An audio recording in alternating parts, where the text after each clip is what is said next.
আরে আরে আরে, কি দেখছি আমি! আজ রতন বেটা এখনো মাছ বিক্রি করতে আসেনি। তার মানে আজ আমি একাই মাছ বিক্রি করব। আজ আজ সব মাছ একেবারে দ্বিগুণ দামে বিক্রি করব। খা বাবা, পেট ভরে ভাত খা। আজ তোর প্রিয় হাঁসের মাংস রান্না করেছি। মা, আজ হাঁসের মাংস রান্নাটা খুবই মজা হয়েছে। বাবাকে বাড়িতে এখন থেকে মাংস আনতে বলবে, আমি মাংস দিয়ে পেট ভরে ভাত খেতে পারি। ঠিক আছে বাবা, এখন জলদি মাংসগুলো খেয়ে নে তো। আরে এই রবি, খেলতে যাবি না? বারে টুম্পা, মা হাঁসের মাংস রান্না করেছে, এই মাংস না খেয়ে আমি কোথাও যাব না। আরে এই হতচ্ছাড়ি, বলি সকাল সকাল কি তোর খেয়ে দে কাজ নেই যে সকাল সকাল খেলতে চলে এসেছিস? যা বলছি। এখনই যাচ্ছি কাকিমা।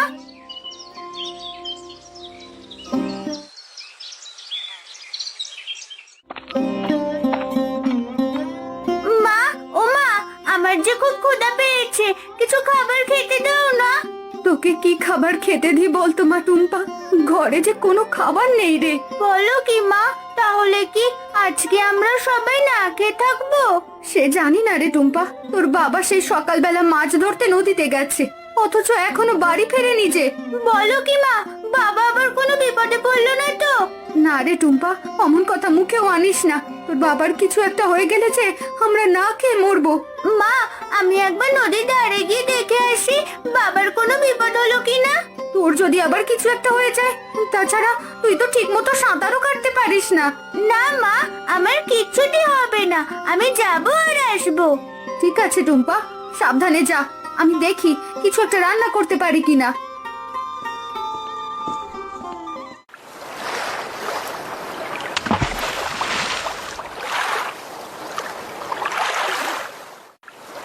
যাক বাবা, একটু কষ্ট হলেও আজকে বেশ কিছু মাছ পেয়েছি। এদিকে বেলাও তো পড়ে গেছে, তাড়াতাড়ি মাছগুলো নিয়ে বাজারে যেতে হবে। বাজারে লোক থাকতে থাকতে মাছ বিক্রি করতে হবে, তা না হলে যে বাজার করে বাড়িতে নিয়ে যেতে পারবো না।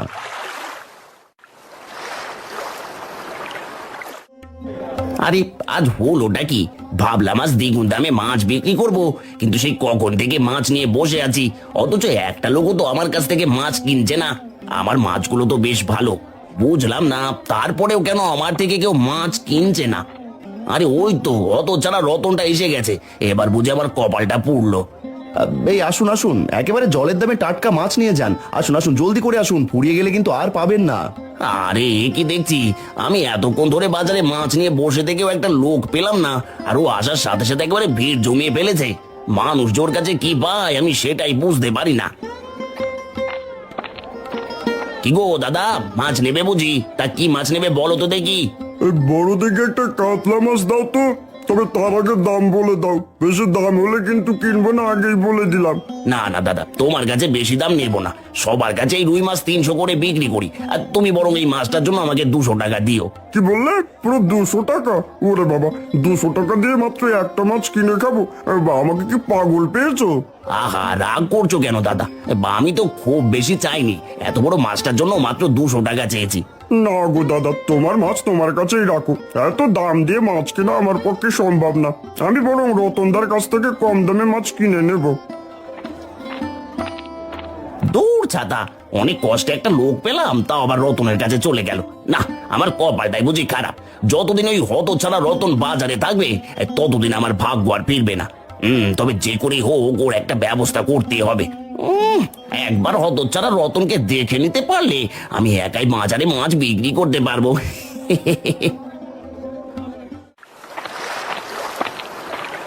কি কোথায় আছো?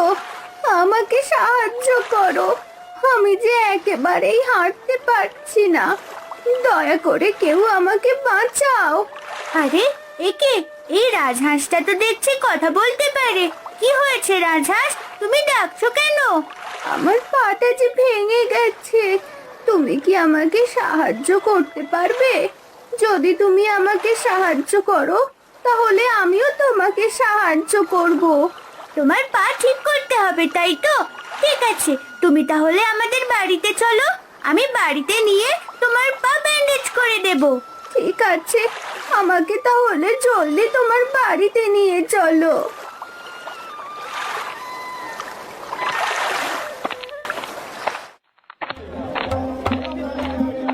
কি গো রতন দাদা, আজকে মনে হচ্ছে বেশ তাজা মাছ নিয়ে এসেছো।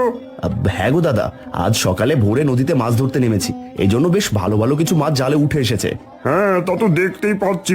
কানাই দাদার কাছে গেলাম কিন্তু মাছ কিনতে পারলাম না। সে কি কথা, কানাইয়ের কাছে তো অনেকগুলো মাছ আছে, আর ওর মাছগুলো তো বেশ টাটকার তাজা, তাহলে তুমি কিনতে পারলে না কেন?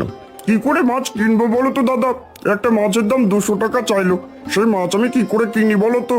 বলো কি, একটা মাছের দাম পুরো 200 টাকা? সে আর বলছি কি, পুরো 200 টাকায় মাছ কেনার সাধ্য গ্রামে কারো আছে নাকি? হ্যাঁ তা অবশ্য তুমি ঠিক বলেছো, এত টাকা দিয়ে মাছ কিনে খাওয়ার সাধ্য তো সবার হয় না। হ্যাঁ গো দাদা, তাই তো তোমার কাছে চলে এলাম। এই তুমি আমাকে কম দামের ভিতর একটা ভালো মাছ দাও দেখি। ঠিক আছে, তুমি তাহলে এই কাতলা মাছটা নাও, মাছটা যেমন বড় তেমন খেতেও সুস্বাদু হবে, দাম মাত্র 100 টাকা। এই ঠিক আছে, এটাই দাও।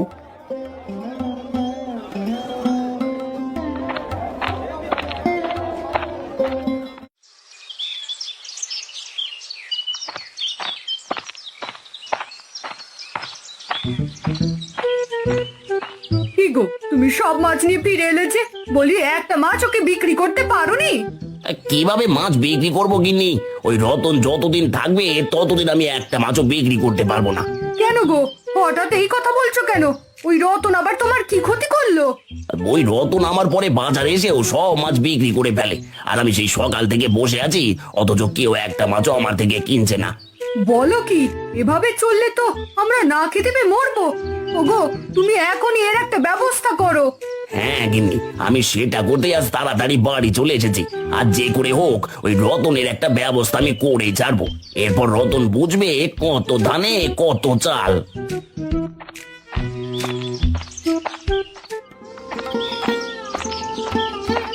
আরে এ কি, তুই কার রাজহাঁস আবার চুরি করে নিয়ে এসেছিস? না না মা, আমি কারো হাঁস চুরি করিনি। এই হাঁসটাকে আমি নদীর পাড়ে পেয়েছি। হাঁসটার পায়ে আঘাত পেয়েছে, তাকে ব্যান্ডেজ করে দিতে হবে। আরে তাই তো দেখতে পাচ্ছি রে টুম্পা, চল জলদি করে হাঁসটাকে ঘরে নিয়ে চল। হ্যাঁ মা, আমি এখনই যাচ্ছি।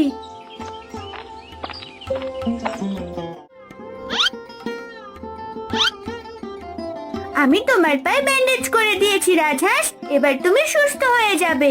তোমাকে অনেক ধন্যবাদ টুম্পা, তুমি আজ আমার জীবন বাঁচিয়েছো। তোমার এই ঋণ আমি কোনোদিনও ভুলবো না। এভাবে বলো না, তোমার বিপদে এগিয়ে আসতে পেরেছি, এতেই আমি খুশি। এবার আমি তাহলে আসি টুম্পা, আমাদের আবারও দেখা হবে। না না, তুমি সুস্থ না হওয়া পর্যন্ত কোথাও যেতে পারবে না, কারণ তোমার পাটা যে এখনো ভালো হয়নি। তাহলে এখন আমি কি করব টুম্পা? তুমি যতদিন না সুস্থ হয়ে উঠবে ততদিন তুমি আমাদের বাড়িতেই থাকবে, তোমার এখানে কোনো সমস্যা হবে না। ঠিক আছে টুম্পা।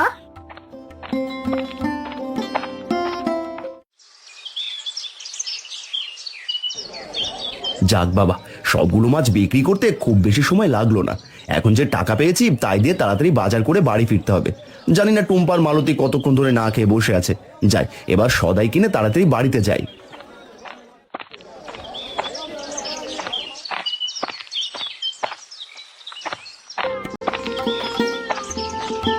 কই গো গিন্নি, কোথায় গেলে সবাই? এই তাড়াতাড়ি বাইরে এসো, বাজার নিয়ে এসেছি। ওগো, তুমি সেই সকালবেলা বেরিয়েছো, আর এই বুঝি তোমার আসার সময় হলো? বলি, আজ এত সময় লাগলো কেন? কোনো বিপদে পড়োনি তো? কি করব বলো, মাছ ধরতে ধরতে অনেক সময় লেগে গেল, তারপর সেই মাছ বিক্রি করতে আরো সময় চলে গেল। শেষে সব মাছ বিক্রি করে সদাই নিয়ে বাড়ি এলাম। এবার জলদি করে রান্না করে ফেলো তো। ঠিক আছে, তুমি বাজারটা ওখানেই রেখে দাও, আমি এখনই রান্না করতে যাচ্ছি। আচ্ছা গিন্নি।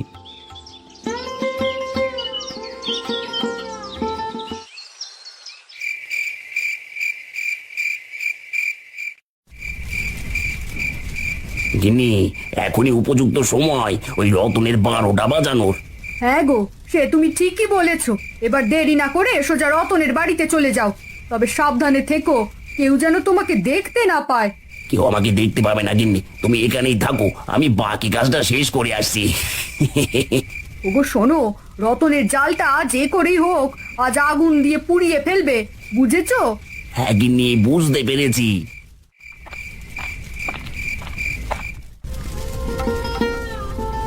আরে বা গিন্নি, আজ তোমার হাতে রান্নাটা তো বেশ মজা হয়েছে। হ্যাঁ গো, জানো, আজ টুম্পা সারাদিন না খেয়েছিল। মেয়েটাকে যে একটু জলও খেতে দিতে পারিনি। কেন গিন্নি, ঘরে কি কোনো খাবার ছিল না? না গো, ঘরে কোনো চাল ডাল শাকসবজি কিছুই ছিল না। এমনকি আমার কাছে কোনো টাকাও ছিল না যে টুম্পাকে পাঠিয়ে কিছু কিনে আনবো। মন খারাপ করো না গিন্নি, বিধাতা একদিন সব ঠিক করে দেবে। ওগো, এ নিয়ে আমার কোনো দুঃখ নেই। আমরা সৎভাবে বেঁচে আছি, এটাই অনেক।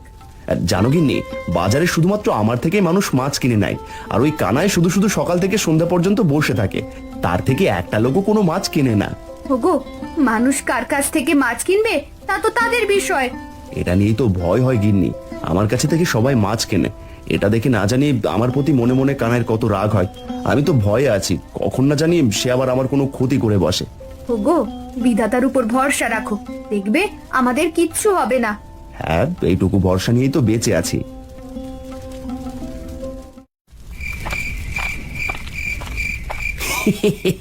ওই তো রতনের মাছ ধরা জালটা দেখতে পাচ্ছি।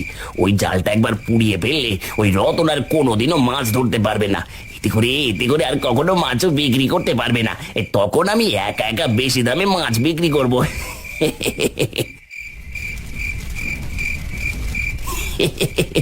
এই তো রতনের জালে আগুন ধরিয়ে দিয়েছি।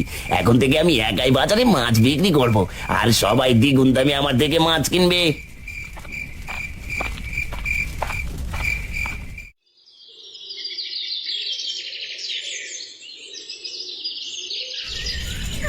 আরে এ কি, আমার এত বড় সর্বনাশ কে করলো? কে আমার মাছ ধরার জালটা আগুনে পুড়িয়ে দিল? এখন আমি কিভাবে মাছ ধরবো? ওগো, কে আমাদের এত বড় ক্ষতি করলো?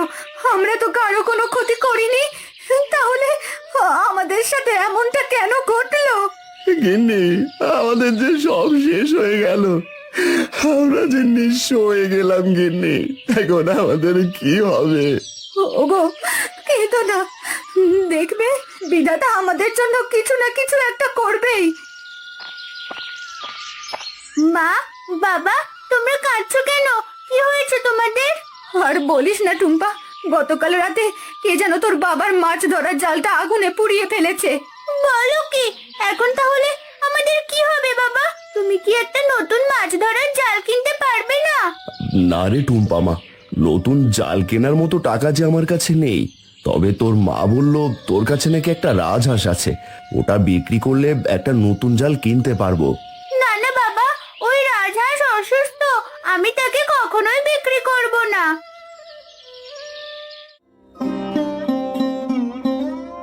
কি হয়েছে টুম্পা, তুমি কাঁদছো কেন? গতকাল রাতে আমার বাবার জালটা আগুনে পুড়ে গেছে। এখন বাবার কাছে নতুন জাল কেনার টাকা নেই, তাই সে তোমাকে বিক্রি করতে চাইছে। না না টুম্পা, আমাকে বিক্রি করে দিও না, আমি তোমাদের সাহায্য করতে পারবো। কি বললে? তুমি আমাদের সাহায্য করবে? কিন্তু কিভাবে? শোনো টুম্পা, আমি তোমাকে একটা সোনার ডিম দিচ্ছি। এই ডিম দিয়ে তোমাদের সব অভাব দূর হয়ে যাবে।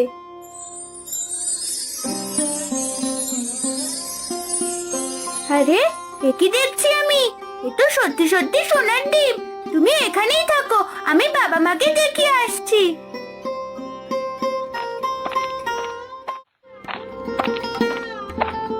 কি রে টুম্পা, কি হয়েছে তোর?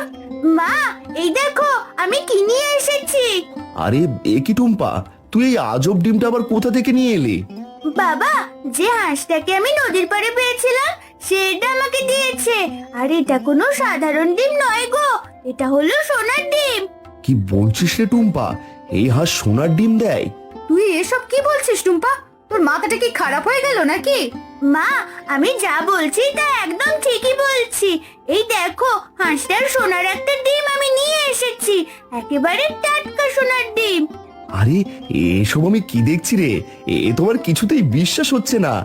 ওগো, এতদিন পর বিধাতা আমাদের দিকে চোখ তুলে তাকিয়েছে। এবার ওই হাঁসটাকে আমাদের সাবধানে রাখতে হবে। ঠিক বলেছো গিন্নি। টুম্পা, তুই এখনই ঘরে চল। আরে এ কি, আমি কি শুনলাম রে বাবা? তার মানে টুম্পাদের ঘরে সোনার ডিম দেওয়া হাঁসটা রয়েছে? বড়ই আশ্চর্যজনক। এটা নাকি প্রতিদিন সোনার ডিম দেয়? কথাটা তো এখনই জানাতে হচ্ছে। একবার যদি এই হাঁসটাকে আমরা নিয়ে যেতে পারি তাহলে আর আমাদের মাছ বিক্রি করে খেতে হবে না।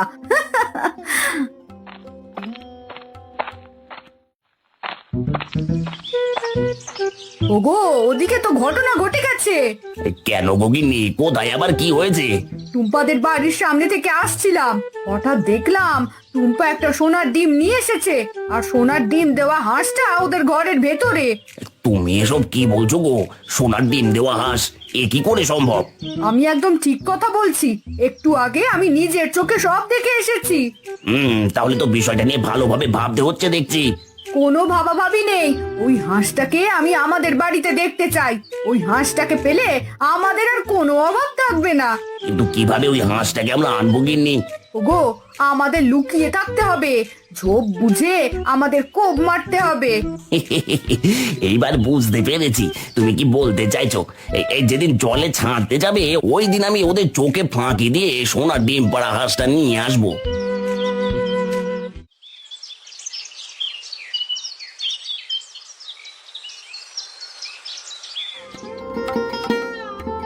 বাবা, হাঁসটা তো এখন বেশ সুস্থ হয়ে উঠেছে, এবার ওকে জলে ছেড়ে দিয়ে আসতে হবে। হ্যাঁ রে মা, তা তুই ঠিক কথাই বলেছিস। বাবা চলো, এবার আমরা হাঁসটাকে নদীর জলে ছেড়ে দিয়ে আসি। ওগো, সাবধানে ছেড়ো, যাতে অন্য কোনো লোক আমাদের হাঁসটাকে চুরি করে না নিয়ে যায়।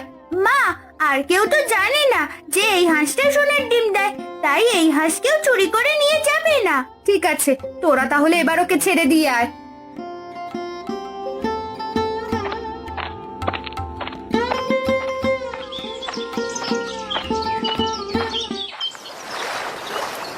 ওই গো, সেই কখন থেকে ঝোপের আড়ালে বসে আছি, কেউ তো হাঁস নিয়ে আসছে না।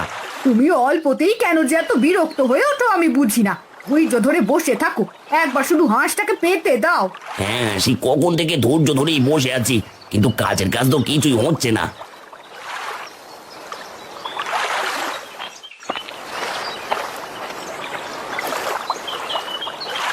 তুমি আমাদের অনেক বড় উপকার করেছো বন্ধু। তোমার ঋণও আমি কখনো ভুলবো না টুম্পা, তোমার কারণে আমি আমার হারানো পা ফিরে পেয়েছি। এবার আমি তাহলে আসি হাঁস বন্ধু, আমাদের আবারও দেখা হবে। ঠিক আছে বন্ধু। ওই দেখো, টুম্পা হাঁসটাকে নদীর জলে ছেড়ে দিয়ে গেল। এই তো সুযোগ, আশেপাশে কেউ নেই, এখন হাঁসটাকে নিয়ে চলে গেলে কেউ দেখতে পাবে না, তারপর সোনার ডিম দিয়ে আমি হয়ে যাবো এই গ্রামের সবচেয়ে ধনী মানুষ।